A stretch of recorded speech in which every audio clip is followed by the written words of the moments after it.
नमस्कार बच्चों, मेरा नाम संतोष कुमार कहंट है और मैं लोहरदगा जिला जो कि झारखंड राज्य में पड़ता है में शिक्षक के पद पर कार्यरत हूँ।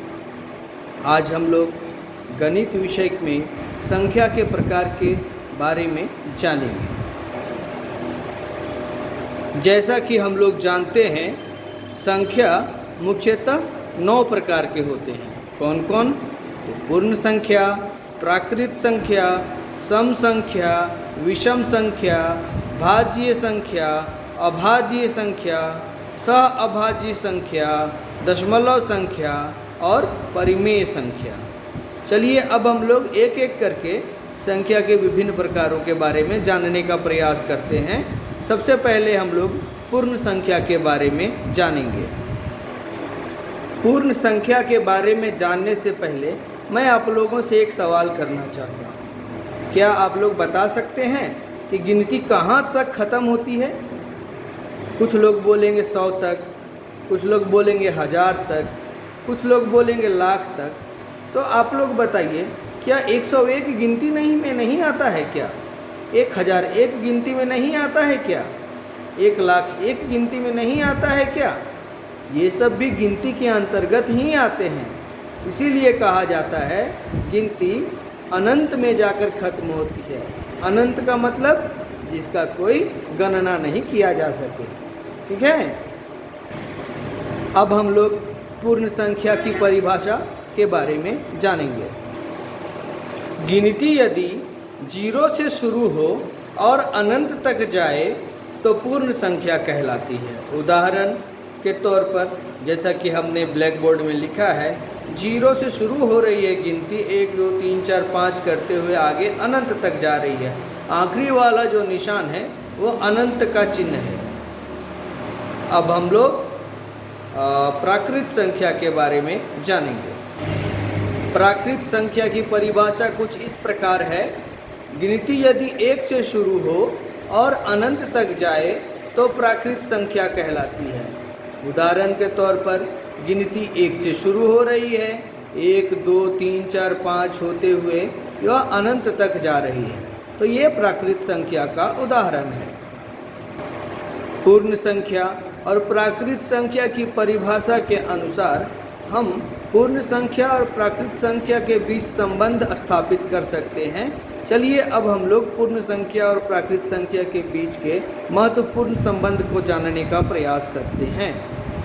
तो पूर्ण संख्या और प्राकृत संख्या के बीच यही संबंध है कि सभी प्राकृत संख्याएं पूर्ण संख्या होती हैं, परंतु सभी पूर्ण संख्याएं प्राकृत संख्या नहीं होती हैं। कैसे?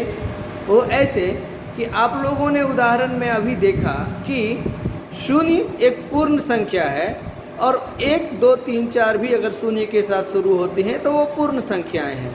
वहीं प्राकृत संख्या 1 से शुरू होती है और आगे तक जाती है। तो 1 2 3 4 जो है वो पूर्ण संख्या के अंतर्गत भी आती हैं, परंतु 0 पूर्ण संख्या के अंतर्गत सिर्फ आता है और प्राकृत संख्या के अंतर्गत नहीं आता है। अतः ये भी कहा जा सकता है कि यदि 0 को छोड़ दिया जाए तो सभी पूर्ण संख्याएं प्राकृत संख्या होती हैं। चलिए अब हम लोग संख्या के तीसरे प्रकार सम संख्या के बारे में जानने का प्रयास करते हैं। सम संख्या की परिभाषा को हम इस प्रकार समझ सकते हैं। वैसी संख्याएं जिनको 2 से भाग देने पर शेषफल 0 बचता है सम संख्या कहलाती हैं। उदाहरण के तौर पर आप देख सकते हैं 2 4 6 8 10 इत्यादि इसी प्रकार की संख्याएं यदि इन संख्याओं को 2 से भाग दिया जाए तो शेषफल हमेशा 0 ही बचेगा। अतः ये सम संख्याएं हैं। सम संख्या की परिभाषा को हम लोग इस प्रकार से भी समझ सकते हैं कि वैसी संख्या जिनको 2 से भाग देने पर वो 2 से पूरी तरह से भाग लग जाती हैं, वो सम संख्या कहलाती हैं। आइए अब हम लोग संख्या के चौथे प्रकार विषम संख्या के बारे में जानने का प्रयास करते हैं। विषम संख्या की परिभाषा को हम इस प्रकार से दे सकते हैं। वैसी संख्याएं जिनको 2 से भाग देने पर शेषफल 1 बचता है विषम संख्या कहलाती हैं। उदाहरण के तौर पर 1, 3, 5, 7, 9 इत्यादि ऐसी संख्याएं हैं जिनको यदि 2 से भाग दिया जाए तो शेषफल हमेशा 1 बचेगा। इसे हम इस प्रकार भी समझ सकते हैं कि वैसी संख्याएं जो 2 से पूरी तरह से विभाजित नहीं होती हैं विषम संख्या कहलाती हैं। आइए अब हम लोग संख्या के 5वें प्रकार भाज्य संख्या के बारे में जानने का प्रयास करेंगे। भाज्य संख्या की परिभाषा कुछ इस प्रकार है। वैसी संख्याएं जो 1 से और खुद से पूरी तरह से भाग लगने के अलावा अन्य संख्याओं से भी पूरी तरह से भाग लग जाती हैं भाज्य संख्या कहलाती है। यहाँ पर पूरी तरह से भाग लगने का अर्थ यह है कि भाग देने पर शेषफल 0 बचे। तो हम लोग जानते हैं कि प्रत्येक संख्या 1 से और खुद से पूरी तरह से भाग लग ही जाएगी, लेकिन जो संख्याएं 1 से और खुद से पूरी तरह से भाग लगने के अलावा अन्य संख्याओं से भी पूरी तरह से भाग लग जाती हैं वे भाज्य संख्याएं कहलाती हैं। आइए अब हम इसके उदाहरणों को समझने का प्रयास करते हैं। जैसा कि आप लोग उदाहरण में देख सकते हैं, एक संख्या लिखा है हमने 4। 4 जो है संख्या वो 1 से तो पूरी तरह से भाग लग ही जाती है और 4 से भी पूरी तरह से भाग लग ही जाती है, परंतु वह संख्या 2 से भी पूरी तरह से भाग लग जाती है। इसका अर्थ यह हुआ कि संख्या 4 एक भाज्य संख्या है। इसी प्रकार हम संख्या 6 को देखते हैं। संख्या 6 1 से और खुद से तो पूरी तरह से भाग लग ही जाती है, परंतु वह संख्या 2 और 3 से भी पूरी तरह से भाग लग जाती है, अर्थात 2 और 3 से भी भाग देने पर शेषफल हमेशा 0 बचता है। अतः 6 भी एक भाज्य संख्या है। वहीं हम संख्या 7 को यदि लें तो वह 1 से और खुद से भाग लगने के अलावा किसी अन्य संख्या से पूरी तरह से भाग नहीं लगती है, अतः संख्या 7 एक भाज्य संख्या नहीं है। आइए अब हम संख्या के 6ठे प्रकार अभाज्य संख्या के बारे में जानने की चेष्टा करते हैं। वैसी संख्याएं जो 1 से और खुद से पूरी तरह से भाग लगने के अलावा अन्य किसी भी संख्या से पूरी तरह से भाग नहीं लगती हैं अभाज्य संख्या कहलाती हैं। आइए अब हम अभाज्य संख्या के उदाहरणों के बारे में जानते हैं। जैसा कि हम लोग अभाज्य संख्या के उदाहरण में देख सकते हैं, संख्या 2 1 से और खुद से भाग लगने के अलावा किसी अन्य संख्या से पूरी तरह से भाग नहीं लगती है, अर्थात यह एक अभाज्य संख्या है। ठीक इसी प्रकार संख्या 3 भी 1 से और खुद से पूरी तरह से भाग लगने के अलावा किसी अन्य संख्या से पूरी तरह से भाग नहीं लगती है, अर्थात संख्या 3 भी एक अभाज्य संख्या है। वहीं हम यदि संख्या 4 को लें तो संख्या 4 1 से और खुद से पूरी तरह से भाग लगने के अलावा एक संख्या 2 से भी पूरी तरह से भाग लग जाती है, अर्थात संख्या 4 अभाज्य संख्या नहीं है, क्योंकि अभाज्य संख्या की परिभाषा के अनुसार वही संख्या अभाज्य संख्या हो सकती है जो 1 से और खुद से भाग लगने के अलावा किसी अन्य संख्या से पूरी तरह से भाग नहीं लगती है।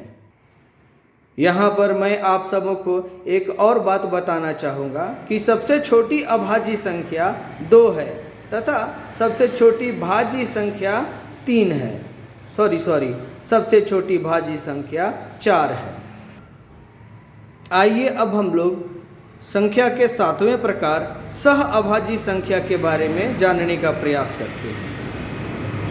एक के बाद एक आने वाली 2 क्रमागत अभाज्य संख्याओं का गुणनफल सह अभाज्य संख्या कहलाती है।